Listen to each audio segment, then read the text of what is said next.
What does it take for a woman to finally speak enough? Not just in anger, not just in frustration, but in utter truth after years of her heart being eroded. In a house where she was heard, but never truly seen. Consider waking up one morning after generations of devotion, only to know that the love you have maintained never actually loved you in return. That is not heartbreak. That is emotional survival. And that's what we've seen play out before our eyes within the Brown family on Sister Wives. What started as a familial unison, based on faith and plural marriage, has now broken into an open emotional breakdown of trust, commitment, and the professionally preserved image Kody Brown once kept intact with a smile. Hey there, guys! Welcome back again.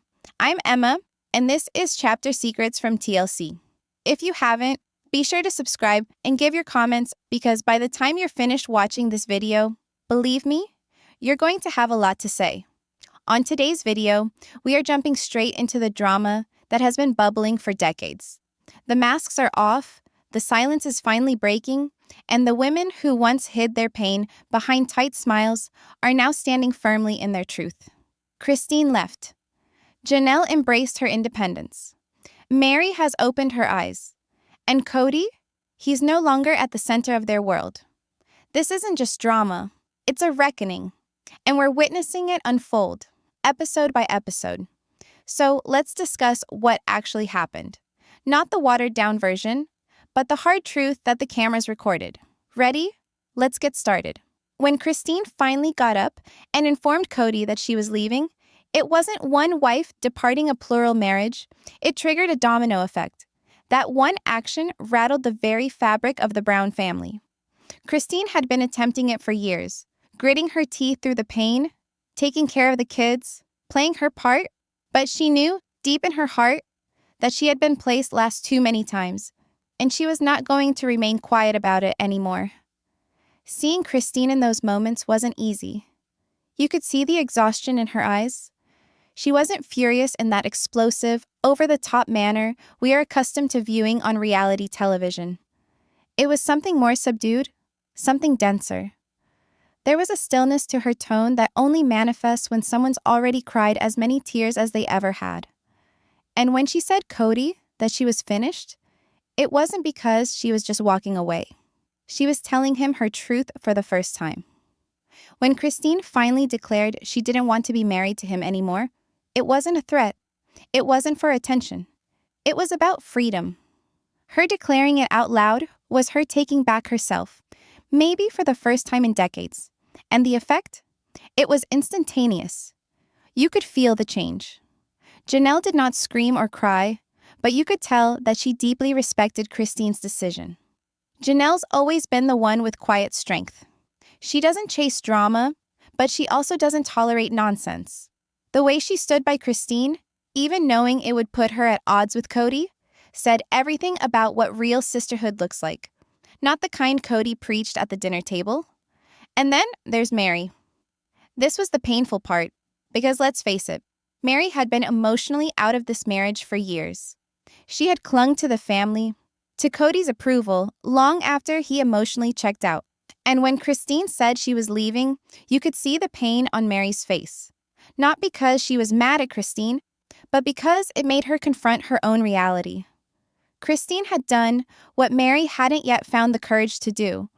It was like standing in front of a mirror Meri didn't want to gaze at. And Robin? She unraveled.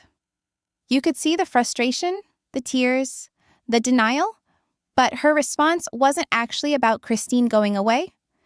It was about the illusion of their family breaking down.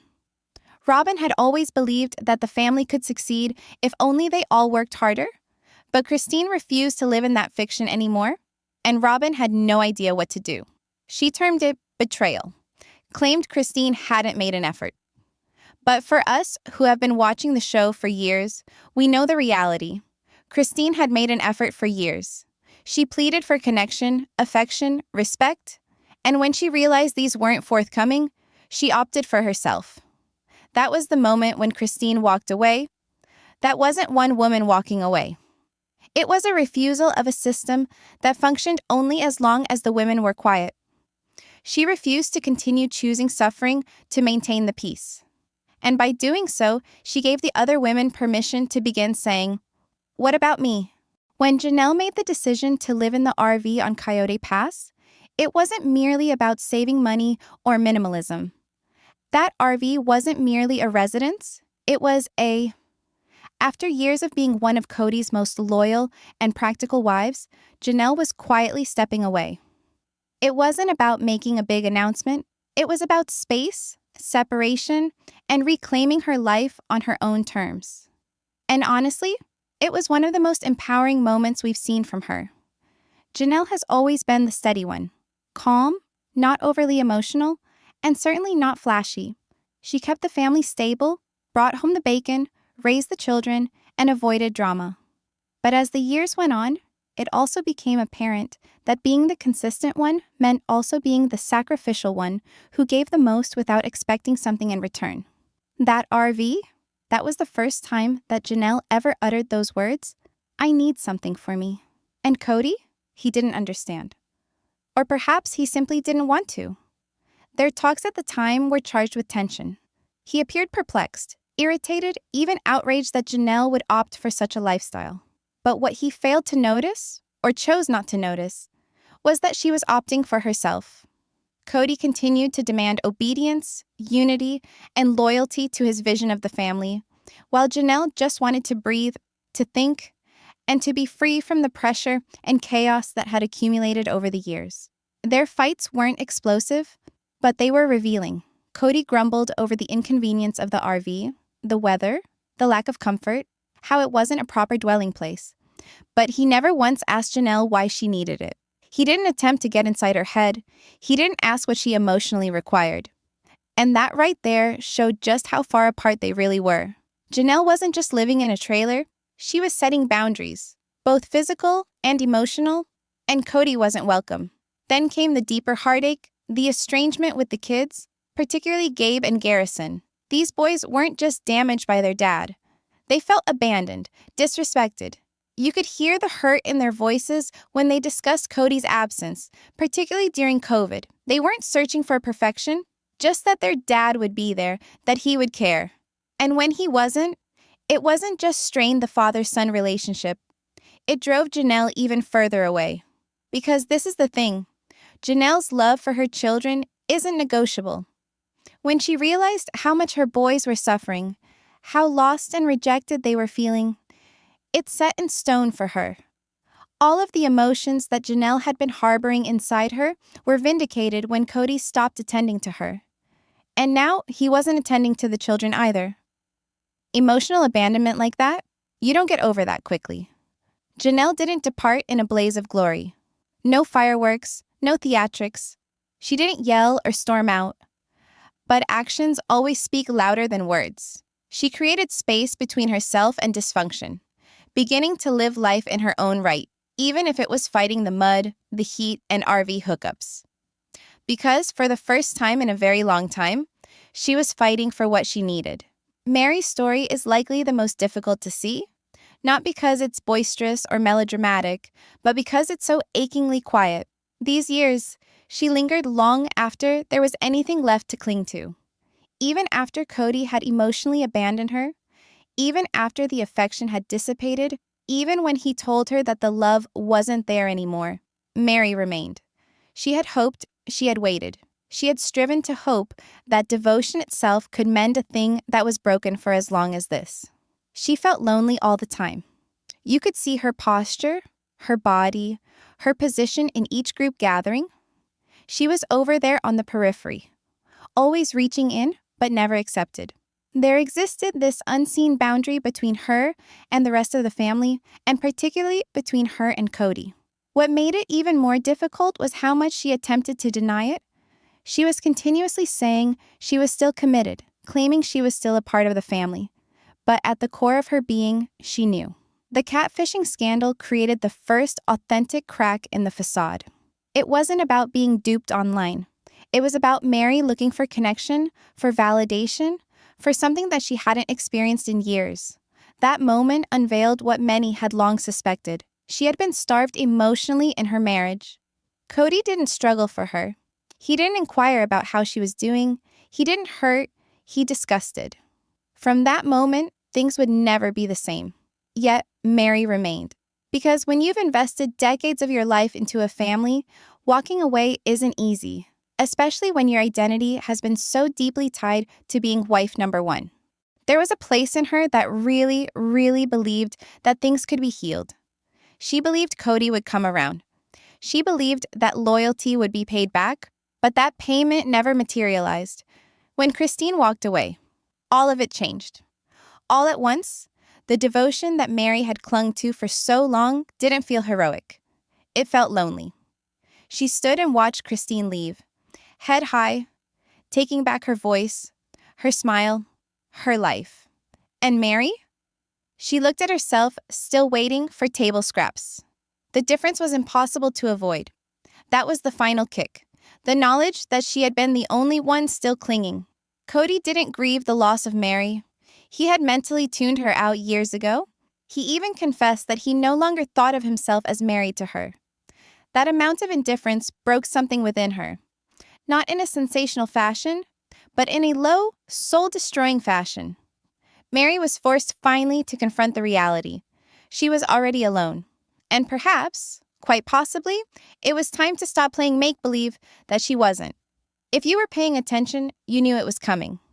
Not all at once, no, but incrementally, agonizingly, and with each succeeding episode, Kody Brown's downfall became more apparent. It wasn't a personal failure, it was the downfall of a whole ideology. The man who had once billed himself as the spiritual head of a plural family, who was proud to be the glue keeping it all together, became effectively a stranger within his own home. Not because the women transformed overnight, but because control only functions when individuals still believe in it. And one by one, they quit believing. Kody's collapse wasn't only emotional, his was visible.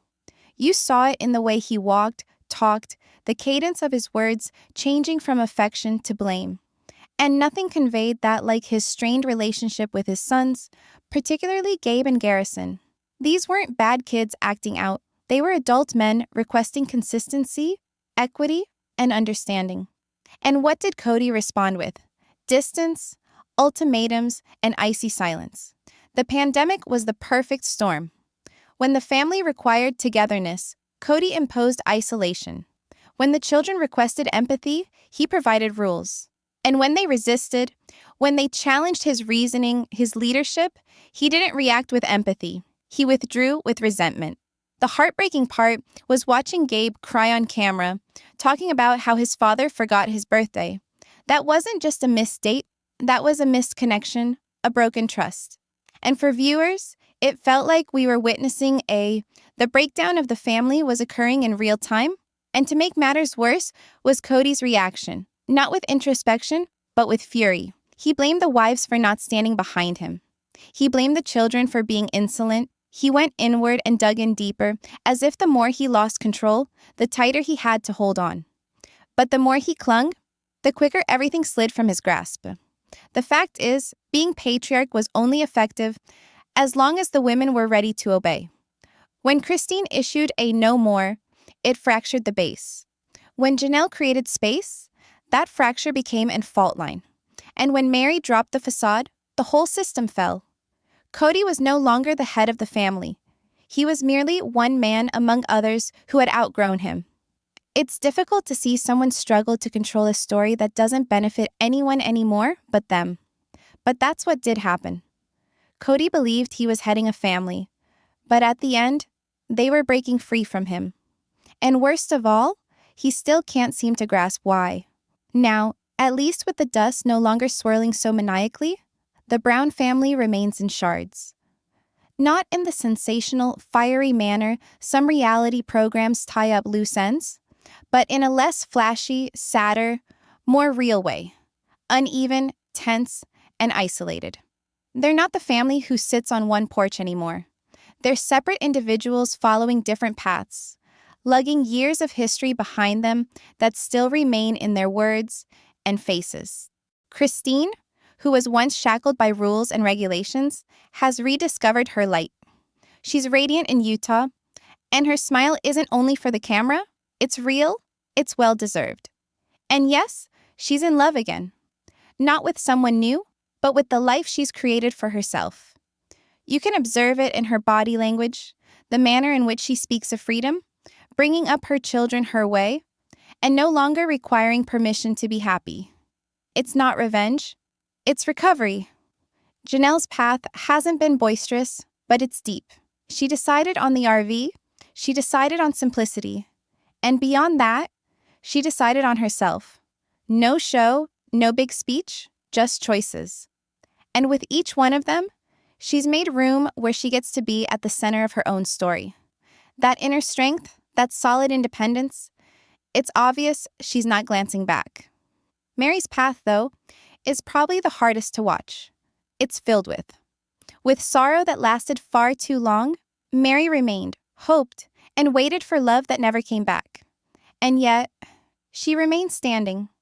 She's alone now, but not because she is alone. That means she's finally moving forward, not grasping at shadows.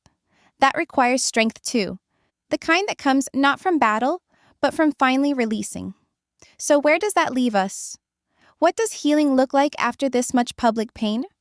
This much unraveling in front of millions? Maybe it looks like laughter over a new dinner table in Utah. Maybe it looks like silence on a mountain road in an RV. Or maybe it's just the first breath after years of holding it in. Whatever it is, one thing is for sure. These women preferred truth to comfort. And sometimes that's the only way to finally be free. What we just saw wasn't only the collapse of a plural marriage. It was the gradual emotional disintegration of lives that had been deeply interwoven for decades. Every episode has us wondering the same thing. Was it ever actually sustainable? Or were these women always fated to stay in the shadows of one man's domination? Christine, Janelle, and Meri have all carried their own kind of heartbreak. And though it may look like freedom now, you can still glimpse the scars. You can still sense the pain of all they gave up just to get their peace back. It's strong, but it hurts. What do you think? Are they finally free? Or is this the start of a whole new type of emotional reckoning? Let me know your thoughts in the comments. I read them all and would love to hear your take on where this family goes from here. If you enjoyed this analysis, be sure to give this video a like, and don't forget to subscribe for more of TLC's Chapter Secrets. This is Olivia, and I'll be back with more candid, sincere commentary as we continue to follow the true stories behind the headlines. Until next time, stay curious, stay kind, and never stop seeking the truth.